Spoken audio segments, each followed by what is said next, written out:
Nganza kwethu asizikhandi ziyenzeka owami umsebenzi ukuthi ngilethe kuwena isihluku esingaka engiyithela kusona njengamanje umfana ekencima wakhe akamzalayo ngesihluku emhlakaza ngefosholo. Ngiqale ngobingelele ngikwamukelele channel eMaSweet Media Production okubingelelayo umxolisi umfana kaDlomo phansi le enkandla. Mangabe yaqala ukufika ngicela ukuthi isiqiniseko sokuthi ucofa subscribe mawuqeda ubale video ushaye like bese uyakhomenta kulolu daba namhlanje. Nganza kwethu ngibabaza nalo udaba lomfana ombone esithombeni sakho waseMahikeng kanye nomzali wakhe obabonayo esithombeni sakho bobabili. Umama osesandleni sesinxele oneminyaka ewu-48 ozala-ke lo mfana oneminyaka ewu-25 osesandleni sesikudla. Namhlanje-ke ekuseni kusukela ngabo-9 kuya ko-11 kanje kwenzeke isigameko esibuhlungu kakhulu emzini wakhe-ke lo mama noma-ke ekhaya labo bobabili laba obabona esithombeni sakho. Umfana ehlahlela uma wakhe ngesipedi wamhlahlela waze wambulala. Isiqephu osibonile mangabe eqala le video esalo-ke lolu daba, kodwa-ke ngithe angisifihle futhi ngisenze sibe sifishane ngenxa yokuthi-ke akukhona konke ongakwazi ukuthi-ke ukuveze kule platform esikuyo. Kanti-ke uma ngabe-ke unesibindi esanele sokuthi ungayobuka lesi sihluku esenziwa lo mfana, ungahamba uyosibuka ku-channel yethu ku-WhatsApp iMaSweet Media Production. Ilink yakhona ngizoyifaka la kuma-comments ngiphinde ngiyifake ku-description.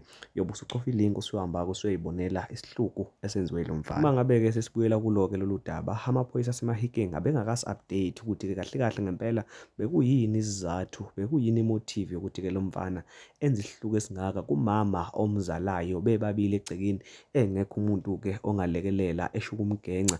Kuthiwe mangabe-ke abantu sebeqala bezwa umsindo-ke manje ukuthi khona okwenzakalayo omakhelwane bethi bayaphuma, hawu babona isimanga umfana ume ngezinyawo phezu kwekhanda likamama akavundla kuye ubhizi umhlahlela-ke ngesipedu. Nokuthiwa mangabe-ke abantu bebona lesehlo bakhuza umhlola bemtshela ukuthi-ke akayeke lento akayenzayo, kodwa-ke bebakhuluma ngomunye esweni ethi-ke abeke basondele khona bezoyithola into abayifunayo. Ngenhlanhla-ke noma ngebhadi omunye womakhelwane bekade-ke enesikhali okuyisibhamu wabeke esesondela endlini eselanda umshini wakhe wabeke esemnika-ke labo bafana umfana ngebhadi-ke noma ngenhlanhla waphelela khona lapho endaweni yesigameko eduze kukanina wakhe. Kanti-ke baningi kakhulu abantu abashayela izandla isenzo sikamakhelwane sokuba-ke abulale lo mfana. Kanti-ke abanye banokumdabukela umakhelwane ukuthi-ke ngenxa yomthetho walapha eMzansi Afrika kusangenzeka abhekane-ke nengalo yomthetho ngendlela enzima kakhulu njengoba kwake kwenzeka enyangeni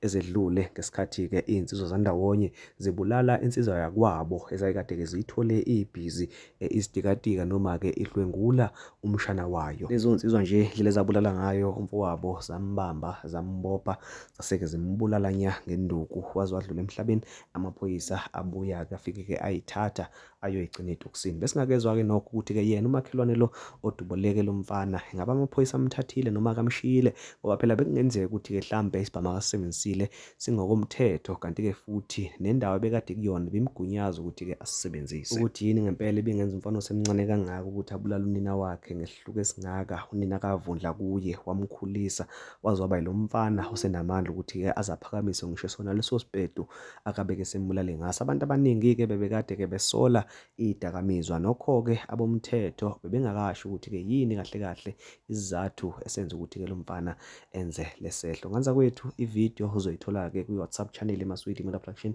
Ilink yakhona ikhona la kuma-comments. Ulenze isiqiniseko ukuthi uyasubscribe futhi uyalike ahlangana kwevidiyo elandelayo. Ngiyabonga.